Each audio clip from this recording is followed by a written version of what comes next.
Namaste, Jai Shri Ram, Jai Shri Krishna, Bharat Mata Ki Jai. So, brothers and sisters, I want to talk about untouchability and the emergence of the untouchability in India. One of the things you'd be surprised about is that untouchability in India did not emerge with Hinduism, though the literature itself points to that. It is not literature based on facts. Let's take, for example, the Aryan invasion theory. There is no archaeological evidence to support an Aryan invasion. There is archaeological evidence to support a migration. There is evidence to support the collapse of the Indus-Saraswati Valley civilization and the dispersal of the original inhabitants in and around the area. Okay, there's also genetic evidence to support a wave of migration and intermingling.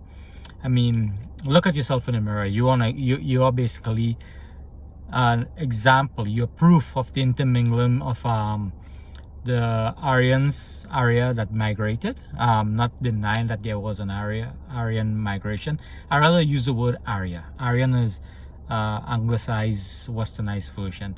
There was an Arya migration into Bharat, and they mixed with the local population, creating the modern North Indian population, and to a lesser extent there's mixture with the southern Indians as well. Okay, there's just varying levels of mixture, that's all.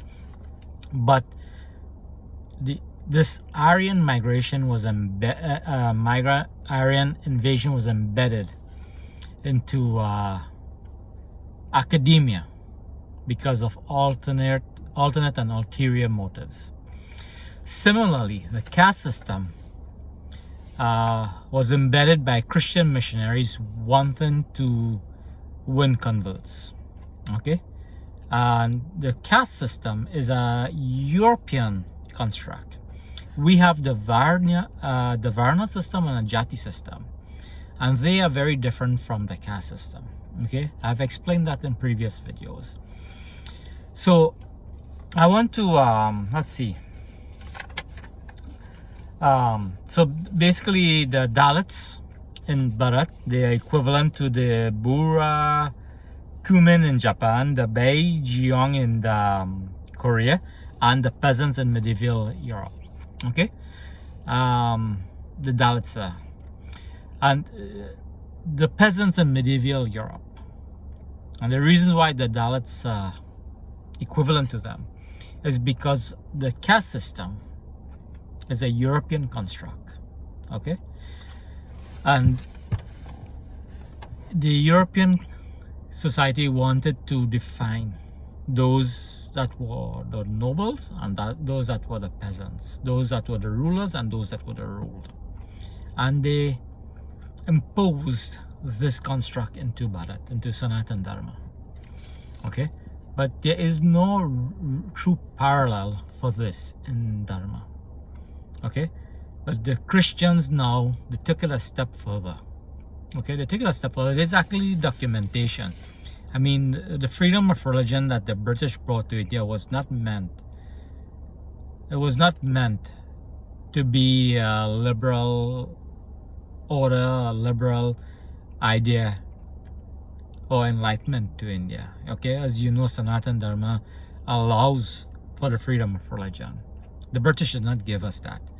But the construct of the British was the freedom of them to impose their religion, to denigrate ours, and to make ours look inferior to their inferior religion. If you truly investigate and research the Abrahamic traditions, you will see that it's highly, highly, highly inferior.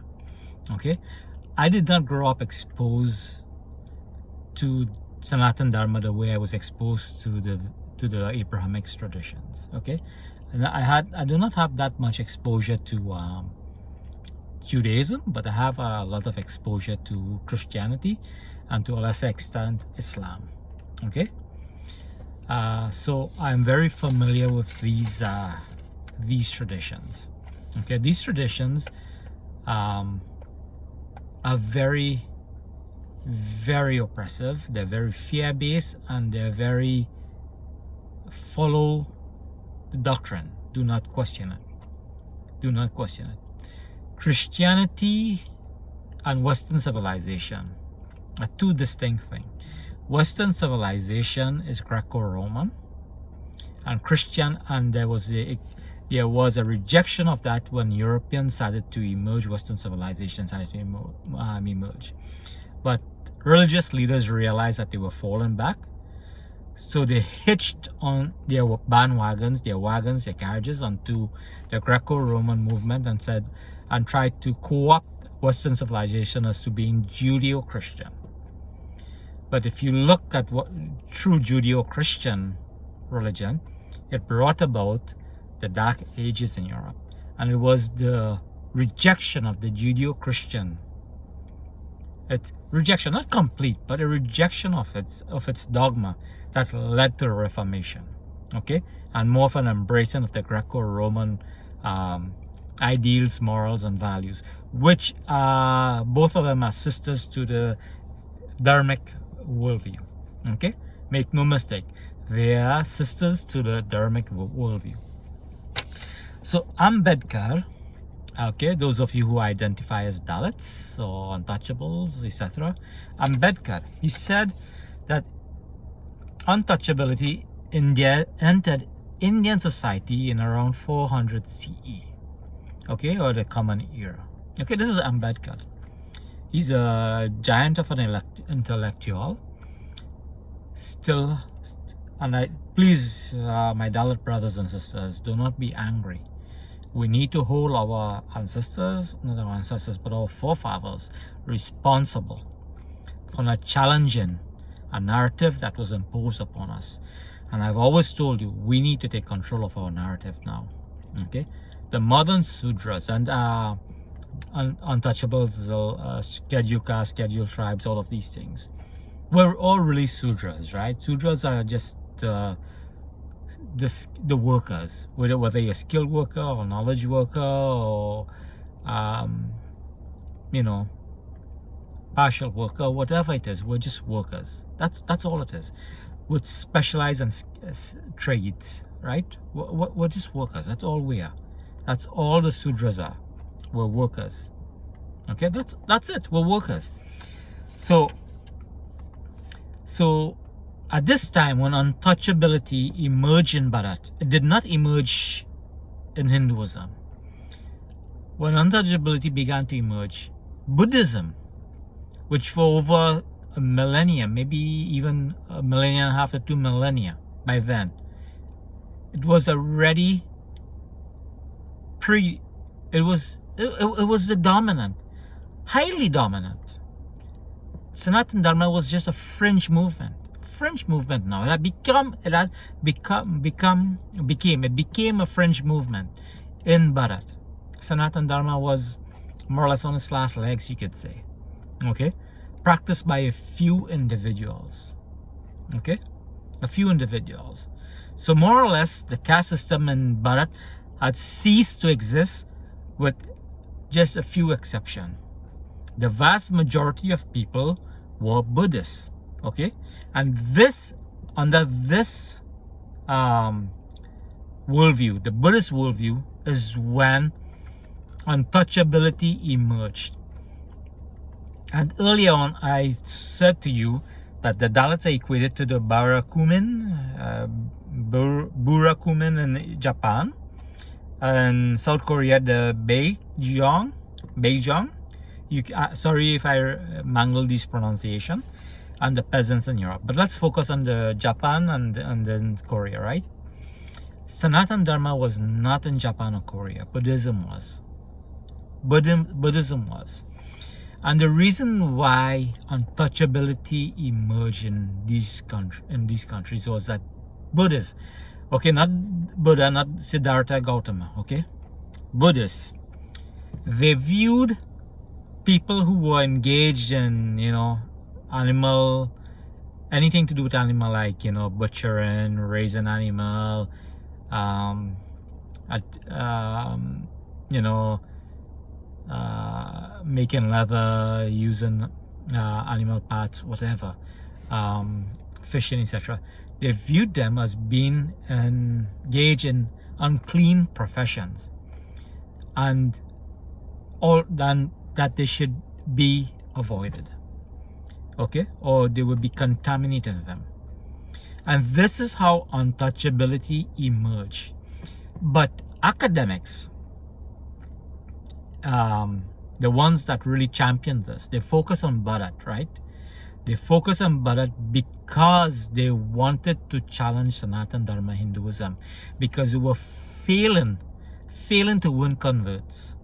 You know, the only reason that the Muslims won converts was by force. The vast majority of converts from the Indian stock, and when I say the Indian stock, I'm referring to if you're Sri Lankan, Bangladeshis, Pakistanis, Afghans, and Indians. You're of the Indian stock, or by coercion, by force, okay? Or for you to access better economic opportunities when the Mughals or the Muslims were in power. This is how Islam was able to win converts from Sanatana Dharma. It's not because they have a superior worldview. They don't in fact have one. They do not have one. Okay, they do not have one. You can claim it to be superior, but the fact of the matter is it is not superior. Okay, it is not superior. And my Dalit brothers and sisters, it would surprise you to know that Sanatana Dharma revived because of collaboration between those who were considered untouchable by the Buddhist society. Okay, those who were considered untouchable by Buddhist society and by the Brahmins, because basically Dharma was preserved by the Brahmins, who were now a fringe religious community in India. But because they were considered outcasts or untouchable or unclean by the dominant Buddhist society, the Brahmins welcomed them as a fifth caste, not as untouchable, but as a fifth caste. Okay, as a fifth caste. But because untouchability was already entrenched because of Buddhist society and Buddhist beliefs, it remained there. But it is the combination of the Brahmins welcoming the untouchables in Buddhist society as a fifth caste, not as untouchables, as a fifth caste. Okay, as a fifth caste. And this caste was not meant to be untouchable. It was meant to be something other than Shudra. But it remained untouchable because Buddhism was already dominant, and because people were engaged in this occupation, they remain as such. But you should also know, when the British did the first caste census, people that were not considered untouchables or outcasts were tossed into this category to divide Bharat, to divide Sanatana Dharma further. In fact, some people did not even know what caste, and when I say caste, I'm using this term very loosely, but what jati they belong to. Many of them did not know what varna they belong to. Okay, they did not, but they did argue against it, and this is this proof is held in the British Parliament and British libraries. Okay, this is not documented by any upper caste or high caste or Hindu or Indian nationalists. This is held in completely foreign hands. I think you all should look up Pandit Satish Sharma, I think his name is. Contact him, contact him and find out about, right? I don't know him personally. Him and I have never met. I am not promoting. Well, in some ways I'm promoting him, I guess. But look him up. He does put out a lot of good videos about how people who were in high caste basically became criminalized because the British wanted control of the. I touched on that in my past videos, right? So I am fighting back against this caste system because it's not a part of Sanatan Dharma. Okay? And Jati is not part of Sanatan Dharma. Jati is just your work, it has nothing to do with your Varna. And your Varna has nothing to do with your Jati. Okay? And so during the Gupta dynasty, right, as just as the caste system, the untouchable engineering has emerged, but during the Gupta dynasty, what emerged was, you know, how to describe this? Basically, you know, stringent and knowledge management and knowledge preservation emerged. And what they did was they basically decided to entrench the Jati, where if you were the son, I think this came about by accident, right? Because during this time, India produced really high quality goods, okay? Craftsmen, everything. And this is because every one of them, you know, these Jatis, which is the equivalent to guilds, they all had their own gods that they worship, okay? They all had their own gods that they worship, and they identified with that god. And out of respect to and reverence to their deity, their family deity, their guild or Jati deity, they produce quality goods at a fair and honest price. And this is why Bharat's good, this is what made Bharat a superpower, an economic superpower. Okay? But the British then, the missionaries, they admired the goods, they admired the Jati, everything. But because they were failing to win converts, they decided to attack the Jati system and equate it to caste, being caste. Okay? So they took control of our narrative. Okay? And they did so by increasing illiteracy, writing our history for us, and then telling us this is what it is. And we have not emerged from that. Many of us are still mentally enslaved and colonized by this. This is why I don't believe India is completely decolonized as yet. Okay?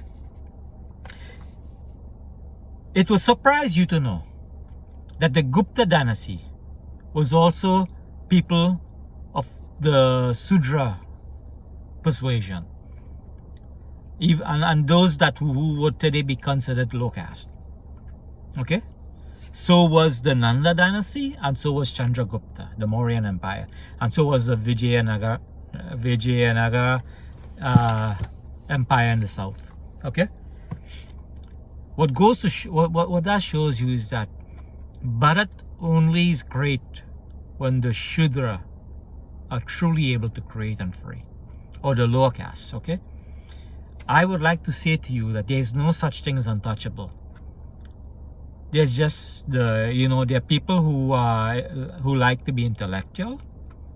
They would be Brahmin. These are not only people who into the scriptures and stuff. No, these are people who are into research, they just love research and knowledge.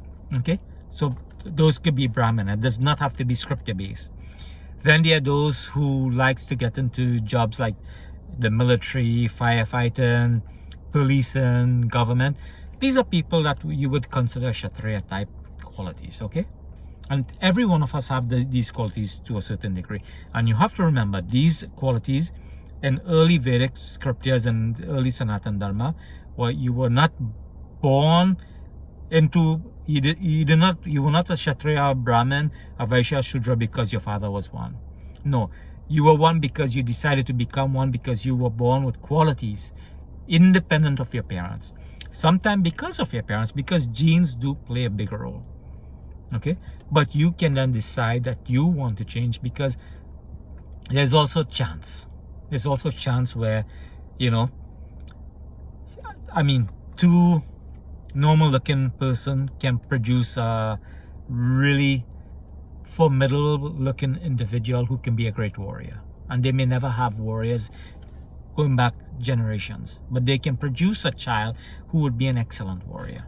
This is the chance of genetics, right? So a Western academician or historian, A.L. Basham, I guess his name is, said Hinduism's appeal is what made it rise again. And its appeal was to the common person and the lower caste, okay, the outcasts, because they were not seen as untouchables.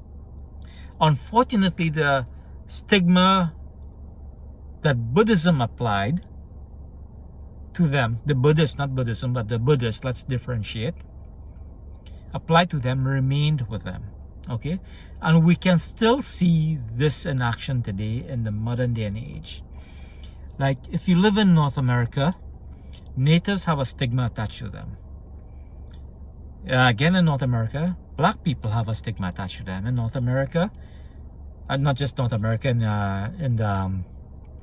in Europe as well, black people have a stigma attached to them. Okay, in India, people that's called Dalits or Shudra have stigmas attached to them. Okay, and these stigmas are not based on reality. Okay, I can tell you as well, even within the Dalit community, you will have Dalits who think that they're better than other Dalits. This is just a fact, you know. If you work with homeless people, you will have homeless people who are saying, I'm not like the rest of the other, I'm not like other homeless people, I'm different. If you work with drug addicts, people who have addictions issue, you will see drug addicts who says, oh, I'm different from the rest of the addicts. Okay? These are just facts. Okay, these are just facts. It's not based on reality. It's not based on reality. So how did untouchability enter Hinduism? Well, it entered Hinduism because Hinduism was beginning its revival. It was beginning its revival in the coming to the end of the Gupta dynasty, when untouchability was already entrenched in Buddhist society, where it originated. It did not originate in Hindu society. It originated in Buddhist society, and as untouchables fled Buddhism, right? Which is ironic because now untouchables are running to Buddhism to escape untouchability, but it came from Buddhism, okay? And I have nothing against Buddhist people, but it's a fact. It came from Buddhism, okay? I have great respect for Buddhism, okay? I have great respect for Buddhism, but my Buddhist friends, please, my Buddhist brothers and sisters, please, do not hate me for outlining this. But there was a time that Buddhists became really, what's the word I'm looking for? Let's say militant. They actually broke Hindu temples down, Hindu mandirs down. They did that. They attacked Hindu mandirs and broke it down. I know Swarab, what's her name, that lady that, you know, told so many lies, you know, and tried to claim, and this Patel guy and this Irfan guy, Irfan Khan, I believe his name is, tried to say that, you know, the Hindus were attacking the Buddhists. No, the Buddhists were attacking the Hindus. It's the other way around, okay? I mean, if the Hindus were so intolerant, Buddhism would have never dominated India. It would have never dominated Bharat. It would have never rose the way it rose, okay? That's just the first evidence there. But because of untouchability within Buddhism, Sanatana Dharma, Hinduism became appealing again, and people started flocking back to Sanatana Dharma, okay? And if there was no caste in Buddhism, why did people suddenly become all these different castes? Okay, they were not castes, they were jatis, okay? But why did people become untouchables? Because they already made a label of untouchables in Buddhism, so that label went with them. What the British did was made sure to entrench and record those labels so people can escape it. And I observe now that modern politicians in India are doing the same thing. They are reinforcing that labels, and I am against that, because this is making sure that caste becomes and remains entrenched in Bharat. And we need to fight that. And we need to take control of our narrative. I am putting myself out there. Nobody need know my caste. Nobody need know I'm from this low caste. But I'm letting you know. because I am not from a low caste, because caste does not exist in Bharat, and neither are you. You are not from a low caste.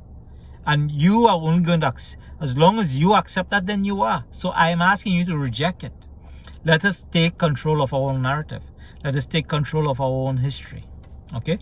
We don't need handouts. We don't need reservation. These things will not help us. It will only help a few of us. And many people are now forging certificates to access the benefits that were meant for us. If you study one thing about,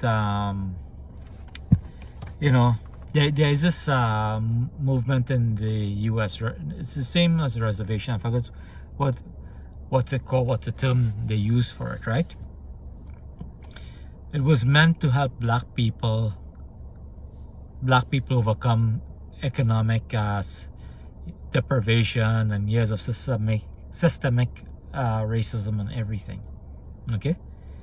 I forget what's the word. I remember the word. I forget what's it called. But it was meant for that. And the people that benefited the most from that, the one group that benefited the most from that, was white women. Okay? It was white women. Nothing against white women. But what I'm showing you is things like reservation, things like subsidy and everything that's meant to benefit you, that will never benefit you. It benefits others. Okay? And this is why I am against that. Okay? Affirmative action. That's what I'm talking about. Because reservation is the same as affirmative actions in the US. Affirmative actions, please look it up. Who benefited the most from affirmative actions in the US? Okay? And you will see that it was not black people who it was meant to help. Similarly, reservation keeps you marginalized. Okay? I'll give you another example. In the US, natives, and in Canada too, natives have tons of programs aimed at helping them. But these programs does not deliver result. And I have met people who have known not a drop of native blood in them, who are benefiting from this unfairly. White people nothing against white people. Okay? But similarly, I'm pointing out to you that reservation and subsidy and all of these things will benefit the so-called upper caste, that it will benefit you, the lower caste, which is why I'm against it. What you need, and what I hope to bring to you if we get my movement going, and I intend to get my movement going, and you're going to have to help me with this, is direct help to you, where not 10% in fact 10% of you will not get help, only 1%, where 100% of you gets access to education, get access to higher education, get access to job, and you get to leave this nonsense called a caste behind. Okay? And not only that, for the centuries and generation of oppression, you will be moved ahead. Not even equal. Move you ahead. And then it's up to you to remember the oppression of your forebears and to stay ahead and to never forget. This is what I intend to achieve. So I hope I have your support. I hope you understand a bit more about how untouchability arose in India. And please know that untouchability, while associated with Sanatana Dharma and Hinduism, did not arise because of Sanatana Dharma and Hinduism. Okay? So you all need to take control of your narrative and says, no, Sanatana Dharma does not have untouchability. And this is why I want to go back to the Vedic period, where you decided whether you are Kshatriya, a Brahma, a Vaishya, or Sudra. In fact, in the Vedic period, Shudras didn't even exist, right? So anyway, brothers and sisters, with this, I take my leave. I say Namaste, Jai Shri Ram, Jai Shri Krishna, Bharat Mata Ki Jai.